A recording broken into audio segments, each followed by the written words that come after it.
नमस्कार। आज का हमारा टॉपिक है आय संबंधी सिद्धांत।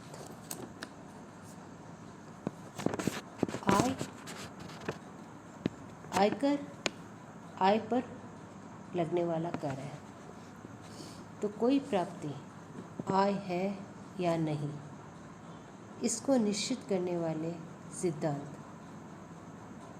जो कि समय समय पर उच्च न्यायालय द्वारा दिए गए निर्णयों पर आधारित है, उसके आधार पर हम निश्चित कर सकते हैं कि कोई प्राप्ति आय है या नहीं।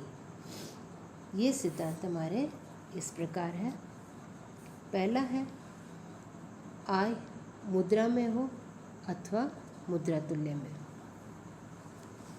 आयकर अधिनियम के अंतर्गत कोई भी प्राप्ति आय तभी मानी जाएगी जब वो या तो मुद्रा में प्राप्त हुई है या मुद्रा तुल्य पदार्थ में, यानी ऐसे पदार्थ में जिसको मुद्रा के रूप में व्यक्त या मापा जा सके। यदि कोई आय या वस्तु जिसका मुद्रा में मापन संभव नहीं हो तो उसको हम आय की परिभाषा में शामिल नहीं कर सकते। तो पहला सिद्धांत ही हमारा ये कहता है कि कोई भी प्राप्ति तभी आय मानी जाएगी जब वो मुद्रा में है या मुद्रा के तुल्य है। उसके बाद है हमारा, आय बाहर से प्राप्त होनी चाहिए। कोई व्यक्ति स्वयं से ही कमाई नहीं कर सकता, आय प्राप्त नहीं कर सकता। तो आय कर योग्य होने के लिए यह आवश्यक है कि आय हमेशा बाहर से प्राप्त होनी चाहिए। यदि कोई क्लब अपने सदस्यों को सेवाओं के बदले चंदा प्राप्त करता है और उस चंदे से खर्च करने या व्यय करने के पश्चात कुछ राशि बचत के रूप में रह जाती है या बची हुई रह जाती है, तो यह राशि आय नहीं कहलाएगी। जो क्लब के जो बाहरी मेंबर है, बाहरी व्यक्ति है, उनकी सेवा से जो राशि प्राप्त होगी वो आय कहलाएगी। अर्थात कोई प्राप्ति आय है या नहीं, इसके लिए यह आवश्यक है कि आय बाहर से प्राप्त होनी चाहिए, स्वयं से नहीं। उसके बाद आता है हमारा, आय का साधन निश्चित होना चाहिए। यदि कोई प्राप्ति आय के किसी निश्चित साधन से हुई है तभी उसे हम आय मानेंगे, अन्यथा वह आय नहीं होगी। निश्चित साधन के अंतर्गत हमारे जो आय के जो विभिन्न 5 शीर्षक दे रखे हैं, वेतन से, मकान संपत्ति से, पूंजीगत लाभ से, व्यापार अथवा पेशे से लाभ या अन्य साधनों से आय, तो जो शीर्षक दे रखे हैं आय के शीर्षक, उन शीर्षकों में से किसी भी एक शीर्षक के अंतर्गत यदि कोई प्राप्ति होती है तो वह आय मानी जाती है। यदि कोई प्राप्ति आय के इन किसी भी शीर्षक में नहीं आती है तो वह आय नहीं मानी जाएगी। नेक्स्ट हमारा आ रहा है, कानूनी एवं गैर कानूनी आय में अंतर नहीं है। आयकर अधिनियम 1961 के अनुसार कानूनी अथवा गैर कानूनी आय में कोई भी फर्क नहीं होता है। यदि कोई भी व्यक्ति गैर कानूनी तरीके से कोई कार्य करके आय कमाता है तो उस पर भी टैक्स लगेगा। गैर कानूनी आय के संबंध में सरकार टैक्स तो लगाती है, इसके अलावा न्यायालय भी उसको सजा दे सकता है। तो आयकर के दृष्टि से कानूनी एवं गैर कानूनी आय में कोई भी भेद या अंतर नहीं किया जाता। नेक्स्ट आ रहा है हमारा, कोई राशि प्राप्त होते ही निश्चित हो जाती है कि वह प्राप्ति आय है अथवा नहीं। तो यह राशि जिस वक्त ये राशि प्राप्त होती है उसी वक्त इसका निर्धारण हो जाता है कि यह राशि जो यह व्यक्ति इस राशि को प्राप्त करता है। यदि कोई राशि प्राप्त होते समय आय थी किंतु बाद में किसी कारण से आय बन जाती है तो उसे हम आय नहीं कहेंगे। यदि कोई राशि प्राप्त करते वक्त आय थी तो वो आय है। यदि कोई राशि प्राप्त होते समय आय नहीं थी किंतु बाद में किसी कारण से आय बन जाती है तो उसे हम आय नहीं कहेंगे। यानी यदि प्राप्ति के समय वो आय है तो आय कहलाई जाएगी, यदि उस वक्त वो नहीं है तो आय नहीं कहेंगे। नेक्स्ट हमारा जो सिद्धांत आ रहा है वो विवादास्पद आय पर भी कर लगता है। आयकर अधिनियम के अंतर्गत यदि किसी आय के स्वामित्व के संबंध में कोई विवाद हो तो उससे उन व्यक्तियों के कर निर्धारण को नहीं टाला जा सकता।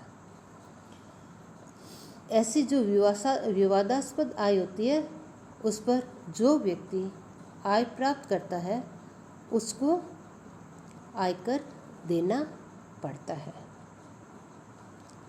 नेक्स्ट हमारा नियम आ रहा है आय में नियमितता का होना आवश्यक नहीं है। आयकर अधिनियम में कोई प्राप्ति आय है या नहीं इसका निर्धारण करने के लिए यह आवश्यक नहीं है कि उस प्राप्ति का नियमित रूप से होना हो। यदि कोई आय नियमित रूप से प्राप्त होती है जैसे साप्ताहिक हो गई, मासिक हो गई, त्रैमासिक हो गई तो वो आय है।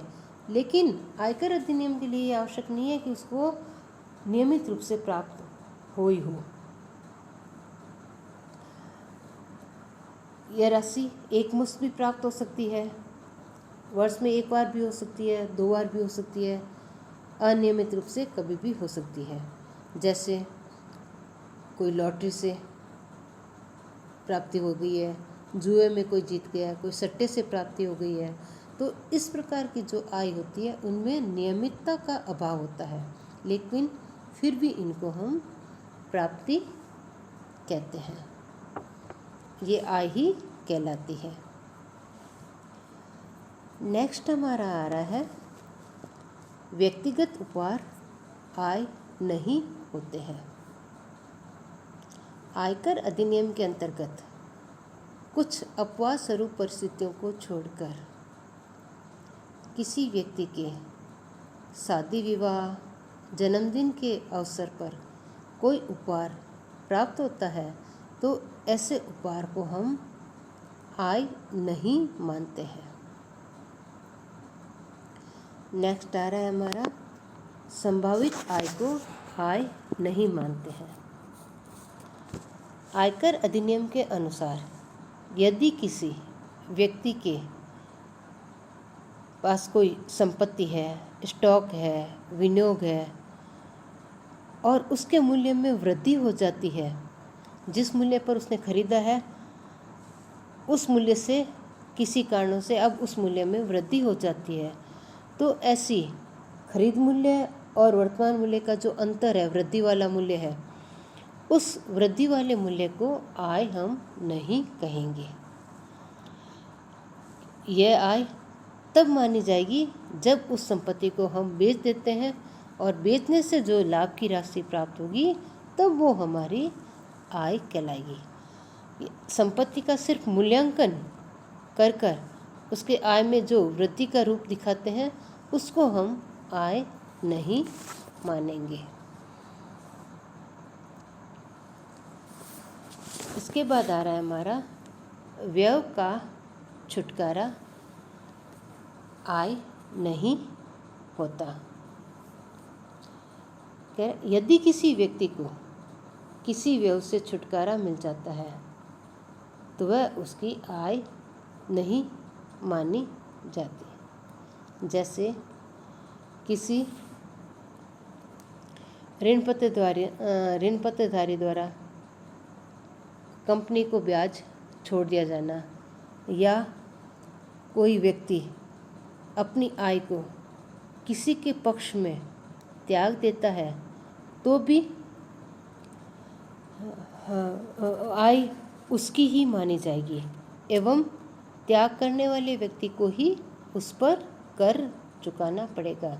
वो यह कहकर आयकर चुकाने से मना नहीं कर सकता कि उसने उस आय का हस्तांतरण कर दिया या किसी अन्य के पक्ष में त्याग कर दिया है।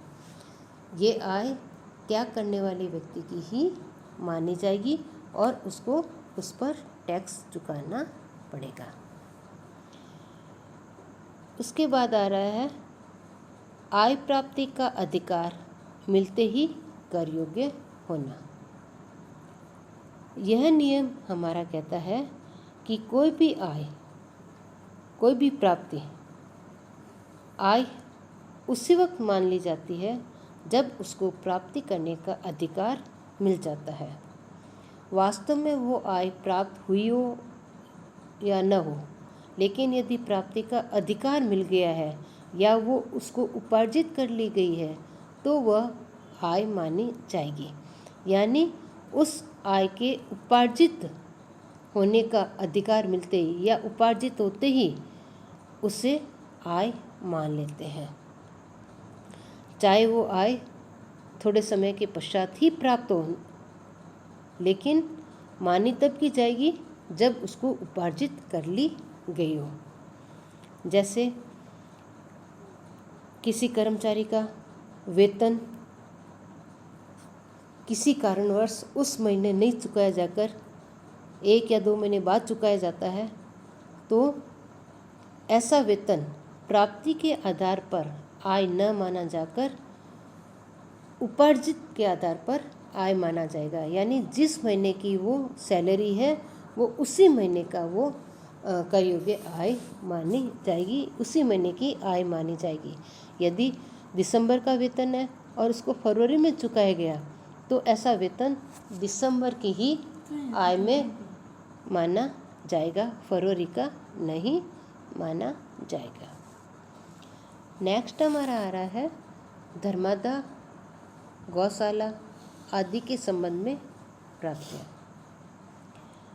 बहुत से व्यापारी लोग माल के विक्रय करते समय अपने ग्राहकों से बिक्री के साथ साथ बिक्री का एक निश्चित प्रतिशत हिस्सा धर्मादा, गौशाल या दान के उद्देश्य से वसूल करते हैं।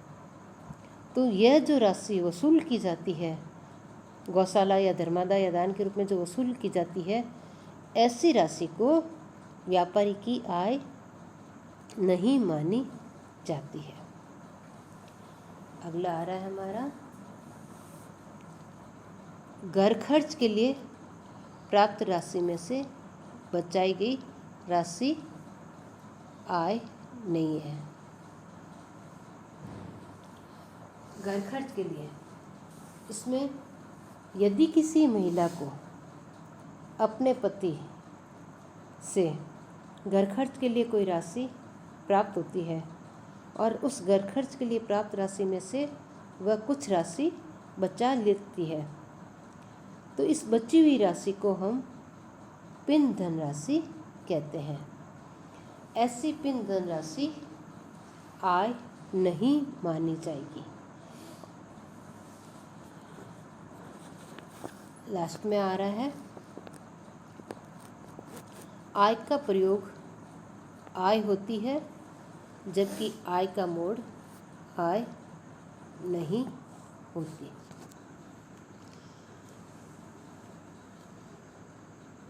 यदि किसी करदाता को किसी व्यवहार से कोई आय एक बार प्राप्त हो जाती है और वो उस आय को प्रयोग में ले लेता है, तो इसे हम आय का प्रयोग कहते हैं और इस पर करदाता को कर देना पड़ेगा। लेकिन कोई व्यवहार अन्य व्यक्ति को देने के लिए प्राप्त हुई है, यदि कोई आय है जो अन्य व्यक्ति को देने के लिए प्राप्त हुई है तो इसे हम आय का मोड़ कहते हैं। और अन्य व्यक्ति को जो राशि दी जाती है इसी राशि पर इस करदाता को आय नहीं होगी। जैसे किसी कर्मचारी के वेतन में से जीवन बीमा प्रीमियम, भविष्य निधि या मकान किराए हेतु कोई कटौती की गई है तो इसे हम आय का प्रयोग कहते हैं। ठीक है, क्योंकि ये व्यक्ति स्वयं के लिए है। लेकिन किसी लेखक के द्वारा ऐसी बुक का लेखन कार्य किया जाता है जिसमें 2 या 2 से अधिक व्यक्तियों ने मिलकर लेखन कार्य किया है, यानी कि वो संयुक्त लेखक है और उस पर रॉयल्टी की राशि प्राप्त होती है या कोई धनराशि आय प्राप्त होती है, और वो संयुक्त होने के कारण से किसी एक व्यक्ति को प्राप्त हो जाती है और वह व्यक्ति इसमें जो अन्य जो हिस्सेदार है उन व्यक्तियों को उनका हिस्सा दे देता है। तो ऐसी राशि जो अन्य व्यक्ति के लिए है वो आय का मोड़ कहलाता है और ऐसी राशि पर आय कर नहीं देना पड़ेगा। यह उस व्यक्ति की आय नहीं मानी जाएगी, क्योंकि संयुक्त रूप से किया गया कार्य है और किसी एक व्यक्ति को सारा पारिश्रमिक प्राप्त हो गया है तो वो शेष व्यक्तियों को उनके हिस्से की राशि जब लौटाता है, देता है, तो वो राशि जिस व्यक्ति को आय प्राप्त हुई है उसके लिए कर योग्य नहीं मानी जाती। धन्यवाद।